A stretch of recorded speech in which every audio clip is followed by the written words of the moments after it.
آگے ایک اور بات شروع ہو رہی ہے، ان کو جو سزا جھوٹ کی وجہ سے دی جا رہی تھی، اور آگے اللہ تعالیٰ ایک اور ان کی بیماری کی جو مرض ہے ایک اور بتا رہے ہیں۔ وَإِذَا، اور جب، قِیلَ لَهُمْ، کہا جائے ان کو، وَإِذَا قِیلَ لَهُمْ، اور جب کہا جائے ان کو۔ یہ پہلے ہم نے آیت نمبر 10 پڑھی تھی، ابھی ہم 11 نمبر آیت پڑھ رہے ہیں سورۃ البقرہ کی۔ وَإِذَا، اور جب، قِیلَ لَهُمْ، کہا جائے ان کو، لا تفسدوا فی الارض، نہ فساد کرو زمین میں، نہ پھیلاؤ فساد زمین میں، یعنی فساد پھیلانا، لڑائی جھگڑا کرنا، جھوٹ بولنا، بدیانتی کرنا، خاص طور پہ منافق بندے کو مفسد کہا جاتا ہے۔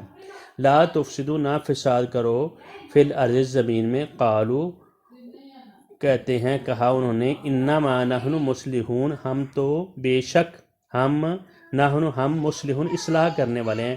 ہم نیکی کے نام پر فساد کرنا، نیکی کے نام پر لڑائی کرنا، اوپر سے نیکی کا نام لینا، میں یہ کام اچھا کر رہا ہوں، اندر سے یعنی فساد پھیلانا، لوگوں کو گمراہ کرنا، اور اندر سے لوگوں کو مال کو لوٹنا، اندر سے لوگوں کے یعنی ایمان والوں کو اور اللہ کے ساتھ دھوکہ کرنا، جھوٹ بولنا۔ اور جب ان کو کہا جائے نہ فساد کرو، نہ لڑائی جھگڑا کرو، نہ لوگوں کا ساتھ دھوکہ بازی کرو، فی الارض زمین میں، قالو، اور کہتے ہیں، ہم تو اصلاح کرنے والے، ہم کو تو لوگوں کی درستگی چاہتے ہیں، ہم تو نیکی کا حکم لوگوں کو حکم دے رہے ہیں۔ کہتے یہ ہیں لیکن اصل میں کیا کرتے ہیں؟ فساد کرتے ہیں، لوگوں کو دھوکہ دیتے ہیں۔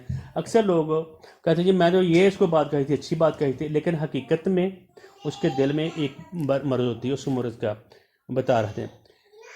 آگے اللہ تعالیٰ کہہ رہے ہیں قالو انما، اور کہتے ہیں ہم تو اصلاح کرنے والے ہیں۔ آگے اللہ تعالیٰ بتا رہے ہیں الا انہم، خبردار، الا کا مطلب ہوتا ہے خبردار، انہم، بے شک، ہم المفسدون، ہم وہی ہیں، بے شک، لیکن انا کا مطلب ہوتا ہے بے شک، ہم وہی ہیں، پھر ہم وہی ہیں۔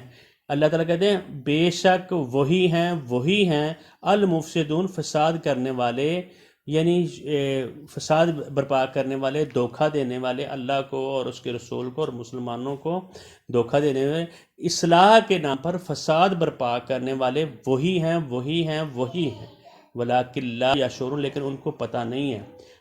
وہ اپنے حساب سے نیکی کر رہے تھے، لیکن اندر ان کے دل میں ارادہ اور ہوتا ہے، اور ان کو اس شعور کا پتہ نہیں کہ وہ اپنے لیے کتنا بڑا جرم کر رہے ہیں۔ آج ہم نے 11 اور 12 نمبر آیت پڑھی ہے، ٹھیک ہے نا؟ بارک اللہ علیہ باللہ من الشیطان الرجیم، بسم اللہ الرحمن الرحیم۔ فی قلوبہم، ان کے دلوں میں، مرض، بیماری ہے، فزادہم اللہ مرضا، اللہ تعالیٰ نے یہ بیماری بڑھا دی ان کی، وَلَهُمْ عَذَابٌ علیم، اور ان کے لیے دردناک عذاب ہے، بِمَا كَانُوا یکذبون، کیونکہ وہ جھوٹ بولتے تھے۔ فی قلوبہم، ان کے دلوں میں، مرض، بیماری ہے، فزادہم اللہ، زیادہ کر دی اللہ نے، مرضا، ان کی بیماری، وَلَهُمْ عَذَابٌ عَلِيمٌ، ان کے لیے دردناک عذاب ہے، بِمَا كَانُوا یکذبون، کیونکہ وہ جھوٹ بولتے تھے۔ فی قلوبہم مرض، ان کے دلوں میں بیماری ہے، فزادہم اللہ، بڑھا دیا اللہ نے، مرضا، ان کی بیماری کو، وَلَهُمْ، اور ان کے لیے، عذاب علیم، دردناک عذاب ہے، بِمَا كَانُوا، کیونکہ وہ یکذبون، جھٹلاتے تھے۔ کس کو؟ اللہ کو، اللہ اور مسلمانوں کو، مومنوں کو۔ یہ ایک پارٹ ہو گیا، ان کے جو بات کہتے تھے ان کے دل میں نہیں ہوتی تھی، اور دھوکہ دینے کی کوشش کرتے رہے تھے اللہ کو اور دوسروں کو، اور ان کو پتہ نہیں تھا۔ وجہ کیا تھی؟ ان کے دلوں میں ایک بیماری تھی، اور بیماری اللہ تعالیٰ نے ان کی بڑھا دی۔ جھوٹ بولنے کو اللہ تعالیٰ نے بھائی اگر تم برا کام کرتے ہو، کرتے ہی رہو، ہاں؟ تو ان کو کیا ملے گا؟ واو میں نا، اور لہم، ان کے لیے، لا میں نا لیے، لہم، ان کے لیے، ٹھیک ہے؟ جس نے ہم کہتے ہیں للہ، اللہ کے لیے، الحمدللہ، تمام تعریفیں کیے ہیں للہ، اللہ کے لیے، لہم، ان کے لیے۔